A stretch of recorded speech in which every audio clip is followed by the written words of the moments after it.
C'est ici, au passage stratégique du péage de Bémé, que commence notre voyage à la rencontre d'un enfant du pays devenu géant sur la pelouse d'Europe. Un homme qui chaque week-end porte le fardeau et la fierté de tout un peuple face aux plus grandes stars du football mondial sous la tunique de Getafe en Liga espagnole. Mais aujourd'hui, loin des projecteurs des stades madrilènes, Diéné Dakonam, l'emblématique capitaine des éperviers du Togo, effectue un retour aux sources qui va bien au-delà du sport.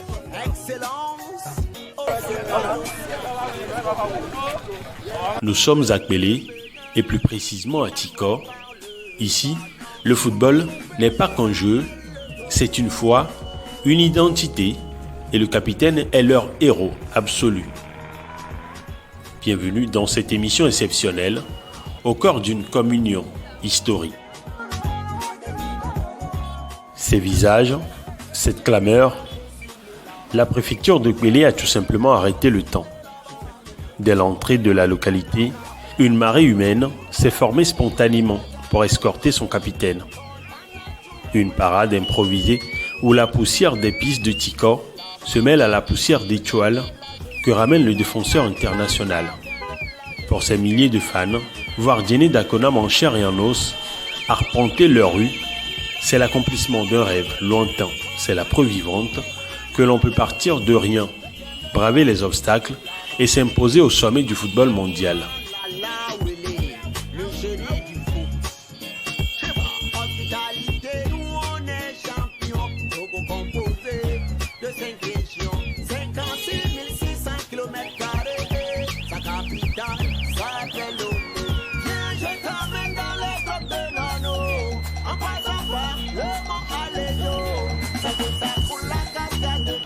La folie des grands jours s'est emparée de Kpélé.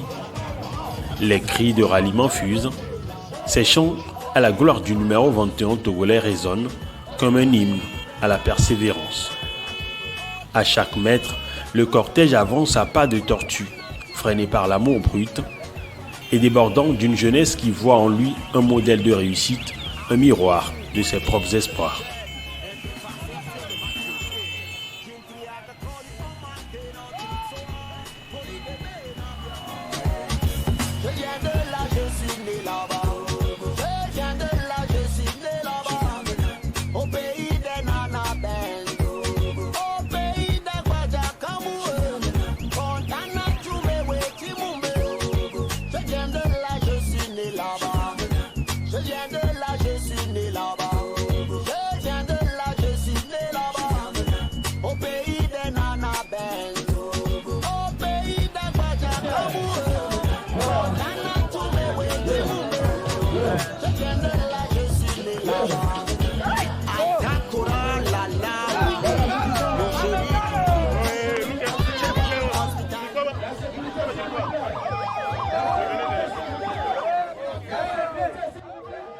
Mais à Tikor, l'accueil d'un digne fils de la patrie ne saurait se limiter aux effusions de joie de la rue.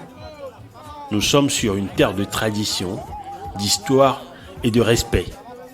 Les autorités coutumières, gardiennes des us et coutumes de Kpélé, attendent de pied ferme le capitaine. Place au rite sacré à travers des gestes ancestraux, des paroles de bénédiction et des libations. La terre de Kpélé souhaite officiellement la bienvenue à Diéné Dakonam.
C'est une protection spirituelle qui lui est offerte, un ancrage nécessaire, et en s'inclinant devant les anciens, le capitaine montre qu'il n'a rien oublié de ses racines.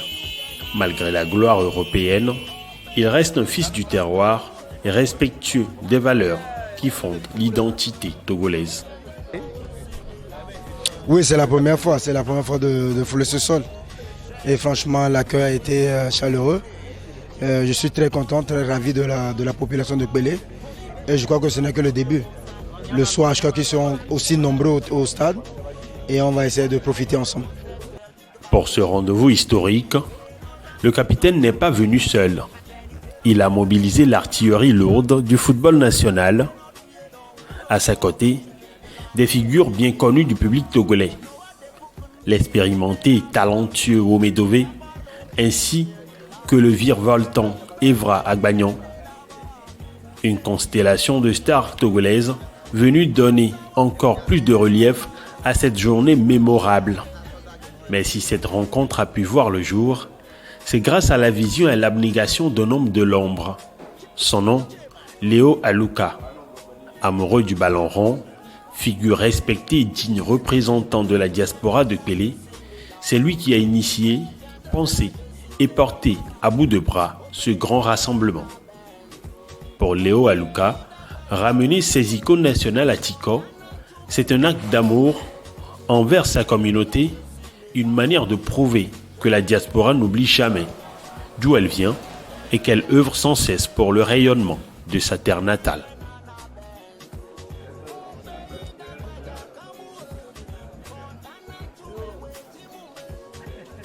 L'émotion cède désormais la place à l'action concrète. Diéné Dakonam ne vient pas les mains vides. À travers sa fondation, la fondation Dédé 21, le capitaine passe aux actes pour soutenir le football à la base. C'est le club amateur de référence de la localité, le Renaissance FC de Tiko, qui est à l'honneur aujourd'hui. Dotation en équipement moderne, ballon de qualité, maillot flambant neuf, de quoi structurer et sublimer le talent de ces jeunes qui s'entraînent d'ordinaire avec des moyens de bord. Puis vient un moment hautement symbolique. Sous ces applaudissements de la foule, Diéné remet un maillot officiel à Léo Aluka, un geste de haute considération pour sceller le début d'une longue et fructueuse collaboration entre la fondation du joueur et les forces vives de Kpélé. Aujourd'hui, disons que c'est avec un grand plaisir que nous accueillons notre capitaine Diéné Dakonam de l'équipe nationale du Togo, les épingliers du Togo. Et je crois que lui-même, il a apprécié l'accueil. La jeunesse, tout le monde, toute la population a été présente pour son arrivée. Et nous comptons bien le faire avec joie jusqu'à la fin de la journée. De la chefferie jusqu'à la population. Lorsque la nouvelle nous parvient, nous sommes très contents pour avoir accueilli cette grande personnalité, surtout capitaine. Et au-delà du pays aussi, il est toujours capitaine. Là, nous sommes fiers de ça. Et surtout pour cette édition, la première édition est parvenue à nous, ici à Tiko, au stade Aroua. Non, en tant que capitaine national du Togo, il représente beaucoup pour nous. Il représente beaucoup. C'est lui-même, lui seul qui est venu aussi voir la public massivement sortie pour lui seul.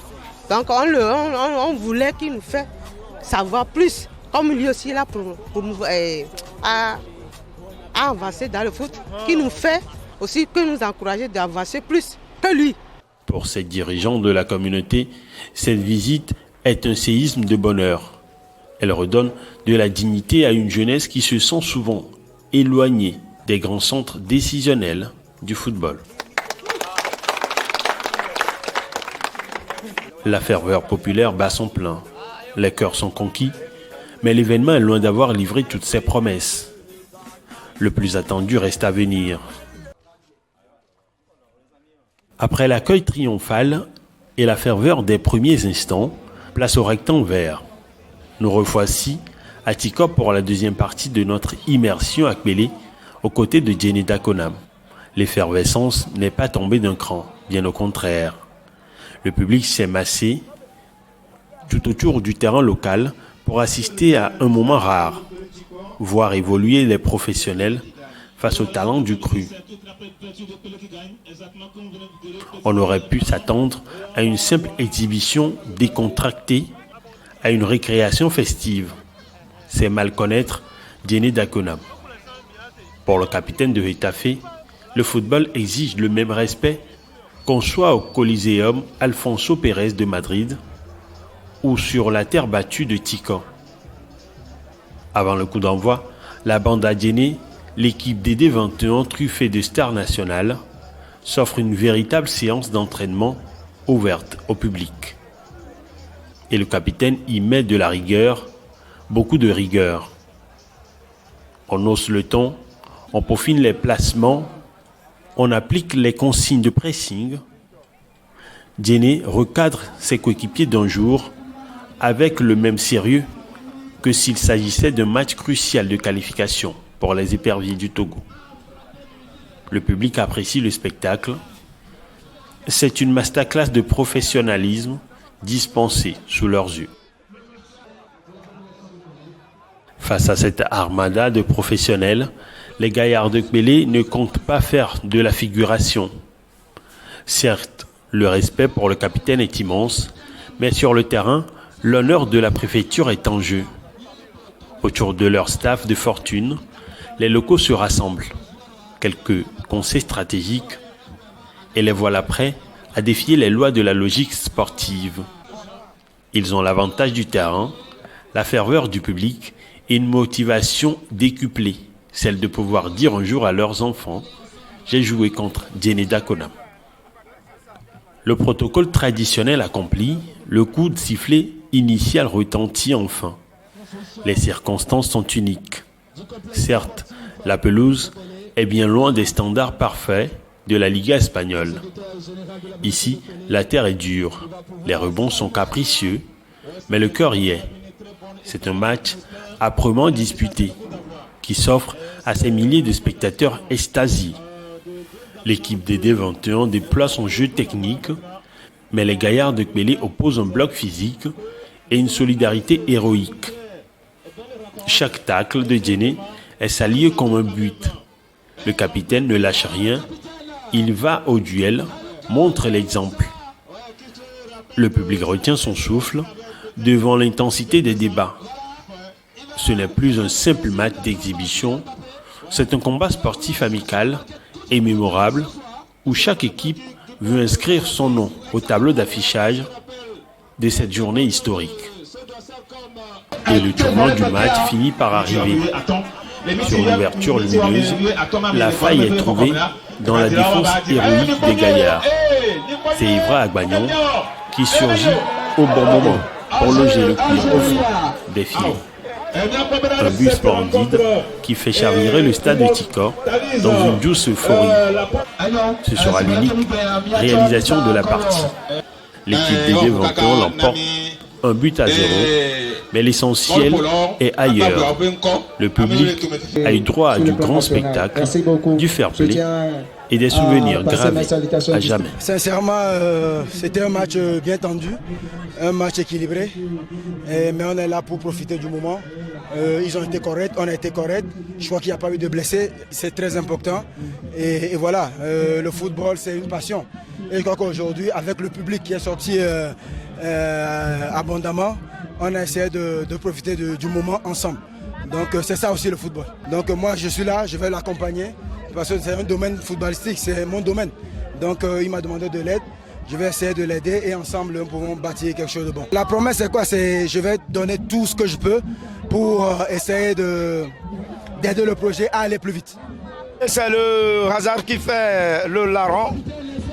C'est une combinaison de deux choses, de deux idées convergentes.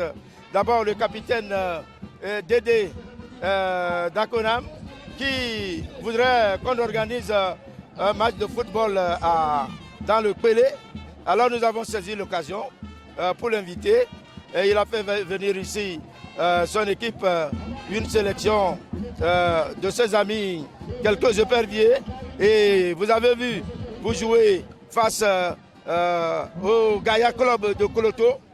Ben, d'abord ici, je voudrais remercier, féliciter ce Gaïa Club de Koloto qui pour moi, un match, 1-0, je pense que c'est une victoire pour nous autres gaillards de Koloto.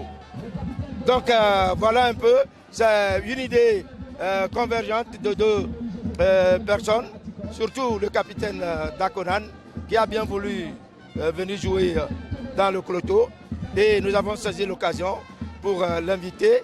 Et aussi dans la foulée, nous avions un projet de construction de complexe sportif, le parc sportif de Pelechiko, qui est supporté par le village de Pelechiko, par toute la communauté, par la diaspora et la fondation DD21 de Djené Dakonan sera à nos côtés pour la réalisation de ce projet futuriste. Ce complexe sera composé de quoi? Ce complexe sera composé non seulement d'un terrain de foot, également, ça va être un projet, comme on en a discuté tout à l'heure, un projet à plus ou moins long terme, ou bien à plus ou moins moyen terme. On va commencer par une pelouse de football, après on va arriver au gradin, après on va jouer, on va ajouter les autres installations. Il y aura le basket, il y aura le volley, il y aura le tennis, il y a le handball. Donc vous voyez, et éventuellement un centre de formation de jeunes. Le coût le coût, ce n'est pas vraiment tout à fait évalué. Et nous ne sommes qu'à le projet n'est qu'à son début. Et c'est vraiment au tout début. La célébration sportive était à son comble. Mais le clou du spectacle, la véritable promesse d'avenir, se joue maintenant. Nous assistons à un acte historique, loin d'être une simple visite de courtoisie. La venue du capitaine se matérialise par un projet d'envergure infrastructurelle. Sous les yeux des figures de la région et d'une population suspendue à ses gestes, Djené Dakonan procède à la pose de la première pierre du futur grand complexe sportif pluridisciplinaire de Tiko. Ce ne sera pas seulement un terrain de football, mais un espace moderne dédié à l'éclosion de talents dans plusieurs disciplines sportives, un pôle d'excellence pour toute la préfecture de Kbélé, un plus beau cadeau que le capitaine et ses partenaires pouvaient laisser à cette terre.